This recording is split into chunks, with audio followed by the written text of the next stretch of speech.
बिस्मिल्लाहिर्रहमानिर्रहीम। अस्सलाम वालेकुम नाज़रीन, मैं हूं आम शहरी आरिफ हमीद भट्टी। नाज़रीन, आज वज़ीर आज़म का दरीना साथी, सबसे करीब तरीन साथी अलीम खां इमरान खां के खिलाफ फट पड़े और उन्होंने कहा उस्मान बुज़दार पाकिस्तान का करप्ट तरीन आदमी था और उन्होंने यक ज़बान सैकड़ों करप्शन के इल्ज़ाम लगा दिए और इमरान खां को चैलेंज कर दिया, हिम्मत है तो सामने आए, अगर मैं झूठा हुआ तो अपने आप को गोली मार लूँगा। आज से कल वज़ीर आज़म पाकिस्तान के उससे दरीना साथी, जिनके बाद वो जिनकी तारीफ वज़ीर आज़म मुँह पे करते हुए थकते नहीं थे, साबिक़ गवर्नर पंजाब चौधरी सरवर भी वज़ीर आज़म इमरान पर फट पड़े और उन्होंने उस्मान बुज़दार के बखिए उधेड़ के रख दिए। 10-10 तो 5-5 करोड़ पर बिकने वाली करप्शन के इल्ज़ाम ज़बान ज़दे आम आ गए। क्या आने वाले दिनों में कहा जा रहा है कि हुकूमत के खिलाफ और भी बड़े उनके राज अफशां करेंगे, लेकिन इन सारी चीज़ों के बावजूद वज़ीर आज़म इमरान खां मुतमिन नज़र आते हैं। वो कहते हैं कि हुकूमत अपोजिशन कहती थी कि अवाम में जाओ, मैं अवाम से गया हूँ तो अवाम से घबरा के फिर मेरे खिलाफ इकट्ठे हो गए। ये डाकू सिर्फ मेरे से NRO चाहते थे। कहा जा रहा है कि खान को बचाने के लिए अब बिजनेस टाइकून भी मुतरक हो चुके हैं। दूसरी तरफ अपोजिशन ने जो चाल चली थी, जो वज़ीर आज़म इमरान खान साहब इल्ज़ाम लगाते थे कि अदम एतमाद की तहरीक के पीछे अमेरिका है, उसका अमेरिका ने आज थोड़ा सा सबूत दे दिया। इसमें सच कितना गलत कितना ये फैसला आप खुद करें। अमेरिका ने आखिरी चाल चलते हुए पाकिस्तान को IMF ने जो किस्त दी थी रोक ली और कहा है कि नई हुकूमत के साथ उसका मुआहदा करेंगे 6 अरब डॉलर की किस्त। नाज़रीन, पाकिस्तान में इस वक्त खजान की सूरत हाल है, हर शख्स परेशान है। पूरे पाकिस्तानी दुनिया की नज़रें सुप्रीम कोर्ट पर थी, पर सुप्रीम कोर्ट ने छुट्टी वाले दिन भी बेंच लगाकर कोई फैसला ना किया और आज भी मुख्तलिफ मोहतरम जज साहबान, चीफ जस्टिस साहबान और दीगर दोनों जज साहबान ने रिमार्क्स दिए, लेकिन फैसला नहीं किया।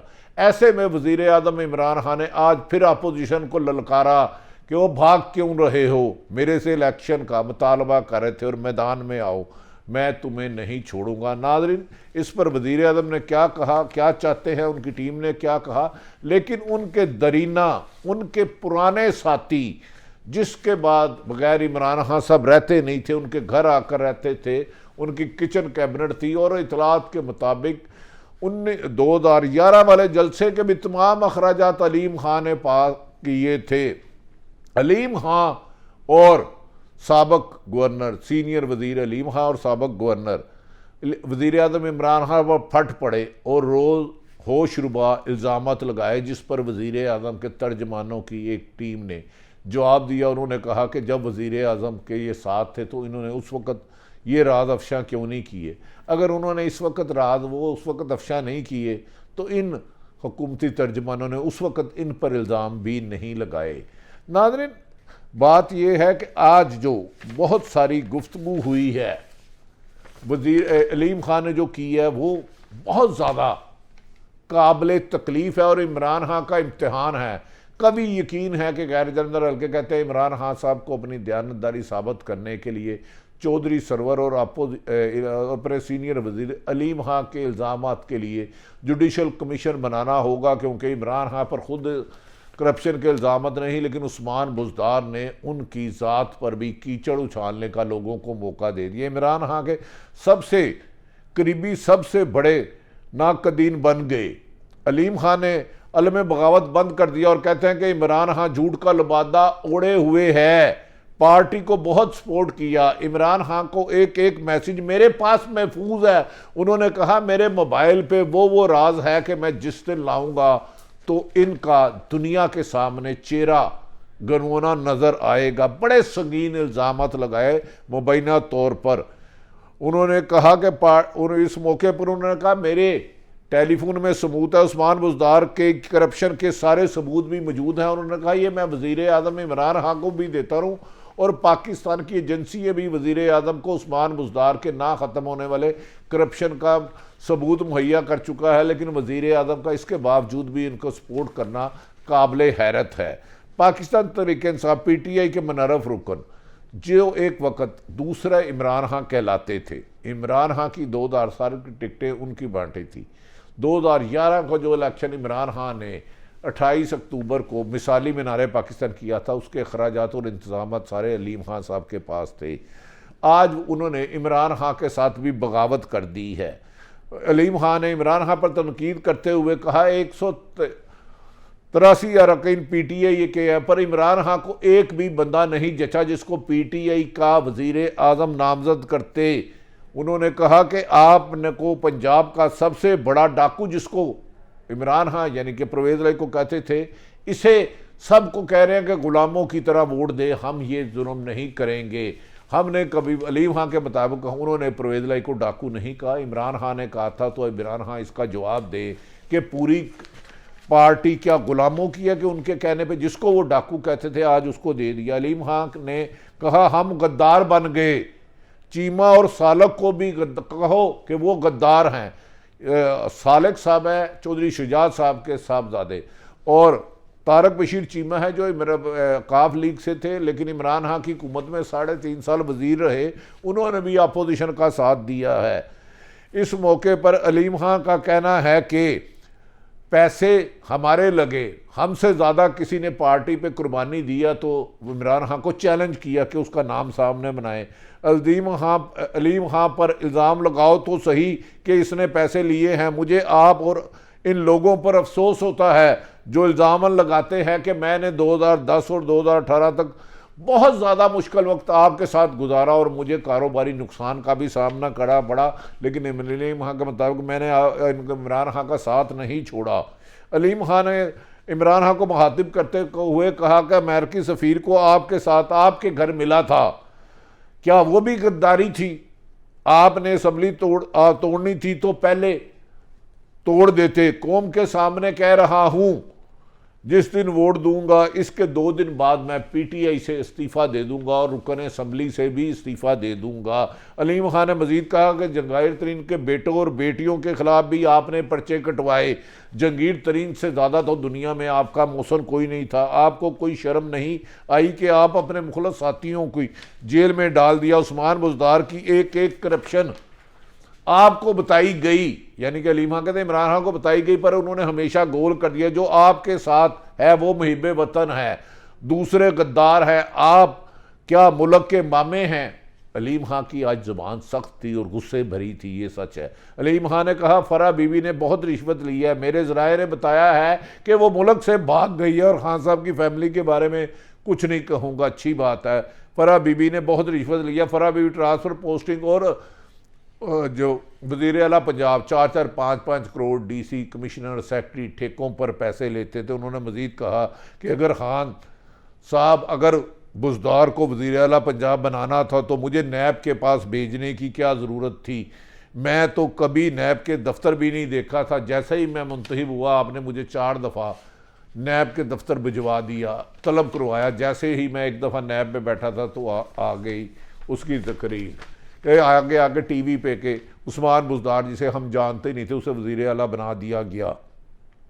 इस मौके पर नाज़रीन उनके कल के जबकि चौधरी सरवर ने भी, गवर्नर पंजाब हैं जो रहे हैं 3.5 साल, इमरान खां के करीब थे, पुराने पॉलिटिशियन हैं, नून लीग में भी रहे। चौधरी सरवर ने भी कहा कि इमरान खां साहब को नादान दोस्तों ने मरवा दिया है। मैंने उनके लिए गैर आइनी काम नहीं किए तो मुझ पर भी प्रोपेगेंडा शुरू कर दिया। इनका मीडिया सेल गाली गलोच ब्रिगेड है, हम इसको नहीं मानते। उन्होंने कहा कि अब कहा जा रहा है कि वज़ीर आज़म खान को बचाने के लिए साबिक़ सदर आसफ़ अली ज़रदारी के बिजनेस टाइकून और दीगर टाइकून मौजूदा सूरत हालात में अपना किरदार अदा करने की कोशिश कर रहे हैं। मुल्क की मौजूदा सियासी सूरत हाल की वजह से कारोबार को शदीद नुकसान पहुंच रहा है। इसलिए बिजनेस कमेटी ने पैगाम पहुँचाया है कि इलेक्शन की तरफ जाया जाए, कोई नया बुरहान ना पैदा किया जाए, क्योंकि मुल्क की माशियत आगे ही नाकाबिल तलाफ़ी नुकसान हो चुका है। दूसरी तरफ ओवरसीज पाकिस्तान भी खान के लिए मैदान में आ गया और उनका कहा है कि अगर मुल्क को ऐसे ही चलाना है तो हम इन्वेस्टमेंट निकाल लेंगे, क्योंकि हम किसी चोर डाकू पर भरोसा नहीं करेंगे। उन्होंने अमेरिका को चोर और उन्होंने पीपल्स पार्टी और नून लीग को चोर डाकू करार दिया। नाज़रीन, एंड पे अमेरिका ने अजीब चाल चली है। पहले ही इमरान खान साहब ये इल्ज़ाम मुबैना तौर पर लगाते थे और आप अदम एतमाद को भी इसलिए रिजेक्ट किया गया था कि अमेरिका इस अदम एतमाद के पीछे इन्वेस्टमेंट भी कर रहा है और पाकिस्तान के लोग सारा कर रहा है। अमेरिका ने फिर एक आखिरी चाल चल दी जिसके बाद इमरान खान की बात में हकीकत है या नहीं है, लेकिन इस पर दलाइल हो सकते हैं। IMF ने फौरी तौर पर एक प्रेस रिलीज जारी की है कि वो मौजूदा हुकूमत को 6 अरब रुपया की किस्त नहीं देंगे और जो नई हुकूमत बनेगी उसको देंगे। इसका भी इल्ज़ाम PTI की हुकूमत ने अपोजिशन पर लगाया कि अपोजिशन मुल्क के लिए नुकसानदेह। उन्होंने कहा 6 अरब डॉलर का कर्जा प्रोग्राम पर नई हुकूमत के साथ बातचीत होगी और मौजूदा हुकूमत को 6 अरब डॉलर मज़ीद देने का से इनकार कर दिया है, जिससे पाकिस्तान की माशी बहाली होगी। दूसरी तरफ नाज़रीन, फवाद चौधरी और शहबाज गिल साहब ने अलीम खां और शहबाज शरीफ पर सख्त तनकीद करते हुए कहा इनका और कारोबार का टकराव हुकूमत के साथ था। अलीम खां अगर सच्चे थे तो पहले कहते। फवाद चौधरी ने कहा उनकी गुफ्तगू सुन के गुस्सा हुआ, उनकी बातों में हक़ाइक़ की बजाय गुस्सा और ज़्यादा दुश्मनी नज़र आ रही थी। अलीम खां को ऐसा नहीं करना चाहिए था, जबकि शहबाज गिल ने कहा है कि अलीम खां का हुकूमत की पॉलिसियों से टकराव था, वो नजायज़ पैसे बनाना चाहता था, जिस पर इमरान खान ने इनकार किया। अगर वो सच्चे थे तो इससे पहले जिक्र करते। नाज़रीन, वज़ीर आज़म दूसरी तरफ आज पाकिस्तान पीपल्स पार्टी और नून लीग ने एक बहुत बड़ा मुतालबा कर दिया है कि नेशनल सिक्योरिटी कमेटी ने अगर अपोजिशन को आर्टिकल 5 का मुल्ज़म करार दिया तो उसकी तमाम तफसीलात सामने लाई जाए। नेशनल सिक्योरिटी कौंसिल में जो पेश हुआ है उस सबसे ज़्यादा उसकी तफसीलात सामने लाई जाए। उन्होंने कहा कि इसके कमेटी के मिनट्स पब्लिक किए जाए ताकि लोगों को पता चले कि गद्दार कौन है या झूठा इल्ज़ाम कौन लगा रहा है। नाज़रीन, दूसरी तरफ आर्टिकल 5 के मुल्ज़मान के ख़िलाफ़ उन्होंने कहा कमीशन बनाया जाए और ये भी पता किया जाए अगर डिप्टी स्पीकर ने इल्ज़ाम गलत लगाया है तो डिप्टी स्पीकर और हुकूमत के ख़िलाफ़ आर्टिकल 6 लगाया जाए। जबकि पूरी आवाम अब इस चीज़ का मुतालबा कर रही है कि अगर जिसने भी मुल्क का आइन तोड़ा, अगर कोई सियासी जमात अमेरिका के आलाकार बन के पाकिस्तान की भी सियासत तब्दील करना चाह रही है और आर्टिकल के इल्ज़ाम उन पर है, इसकी मुकम्मल तहकीकात करके सुप्रीम कोर्ट का बड़ा कमीशन बना के इन लोगों को सज़ा दी जाए, वरना जिन्होंने झूठा इल्ज़ाम लगाया उनको सज़ा दी जाए। दूसरी तरफ वज़ीर आज़म इमरान खान ने दावा किया है कि अपोजिशन जमातों का अमेरिका के साथ हुकूमत को गिराने का ऑडियो वीडियो तमाम सबूत मौजूद हैं। अगर ये लोग बाज ना आए तो तमाम सबूत कौम के सामने रखे जाएंगे और उसके बाद अपोजिशन को चेहरा छुपाना मुश्किल हो जाएगा। जबकि अपोजिशन ने ये मुतालबा किया है कि अब हम इलेक्शन नहीं, पहले आर्टिकल 5 जो स्पीकर की डिप्टी स्पीकर की गैर आइनी रूलिंग है उसका फ़ैसला कराएंगे। आज सुप्रीम कोर्ट ने भी केस सुना लेकिन उसका तावक्त के फ़ैसला नहीं किया। मुख्तलिफ जज साहबान ने मुख्तलिफ रिमार्क्स दिए, लेकिन नाज़रीन पूरी कौम मुंतज़र है कि अगर डिप्टी स्पीकर और वज़ीर कानून फवाद चौधरी साहब ने इल्ज़ाम सही है तो क्यों उनके ख़िलाफ़ अभी तक कार्रवाई क्यों नहीं की गई, जो गैर मुल्की ताकतों के आलाकार बन के पाकिस्तान के जमहूरी निज़ाम के ख़िलाफ़ साजिश कर रहे हैं। उन्होंने मुतालबा किया कि इनके सामने कार्रवाई की जाए। जबकि इमरान खान साहब का कहना है PTI का हमारे सारे सबूत है। क्या ये पंडोरा बक्स खुला तो कौन कौन से लोग मुँह छुपाते फिरेंगे और किस किस के ख़िलाफ़ आर्टिकल 6 लगेगा, इसके असल हक़ाइक़ जब तक पूरी तो आला सतही कमीशन के बाद हक़ाइक़ सामने नहीं आते, सिलेक्शन कराने का फ़ायदा नहीं होगा। अगर आप इलेक्शन करा लेते नहीं में पार्टी में कोई कामयाब हो जाती है तो दुनिया कहेगी कि पाकिस्तान में आर्टिकल 5 के मुल्ज़मान जो गैर मुल्की आकाओं के इशारों पर नाचते थे वो हुक्मरान हो गया। लिहाजा अब सुप्रीम कोर्ट से लोग उम्मीदें रखते हैं कि वो इल्ज़ाम को हुकूमत को ये पाबंद करेंगे कि वो इल्ज़ाम साबित करे। इल्ज़ाम अगर साबित सच्चा हो जाए तो अपोजिशन के ख़िलाफ़ सख्त तरीन आर्टिकल 6 के मुताबिक कार्रवाई हो, अगर झूठा हो तो इल्ज़ाम लगानों के वालों की कार्रवाई हो। लेकिन मौजूदा सूरत हाल खासी गंभीर और कशीदा होती चली जा रही है। हुकूमत और अपोजिशन एक दूसरे को गिराने के लिए अखलाकियत छोड़ के गलीज़ गुफ्तगू की ज़बान इस्तेमाल आम हो चुकी है, जो सियासत के लिए बदनामी का बायस बन रही है। सारी सूरत हाल आप तक रखी। कल सुप्रीम कोर्ट क्या फ़ैसला करेगी ये अल्लाह बेहतर जानता है। पाकिस्तान जिंदाबाद।